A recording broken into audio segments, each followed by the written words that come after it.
Hello, my name is Val, this is Uptown Swing, and we are doing Charleston. We spent a little bit of time on 20th Charleston today, and this is a little combo that we did. We did cowtails. So we had and 1, 2, 3, 4, 5, 6, 7, 8, 1, 2, 3, 4, 5, 6, 7, 8, 1, 2, 3, 4, 5, 6, 7, 1, 2, 3, 4, 5, 6, 7, 8, then you can repeat it again. Then we started doing kicks, so like 30s Charleston type of thing.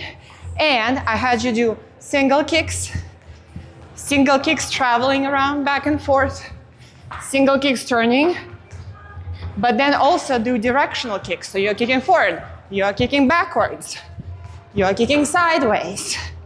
Practice that. That's different. Kicking and going somewhere or kicking somewhere. And then we had a little routine. Went like this, and 1, 2, 3, 4, 5, 6, 7, 1, 2, 3, 4, 5, 7, 8, 2, 4, 5, 6, 7, 8, 1, 2, 3, 4, 5, 7, 8. Then you could stay on the same side or repeat it. Then we did some airplanes, and the routinette was like this. 1, 2, 3, 4, 5, 6, 7, 8, 2, 3, 4, 5, 6, 7, 8, 1, 3, 4, 5, 6, 7, 8, around the world. And then you could repeat it again.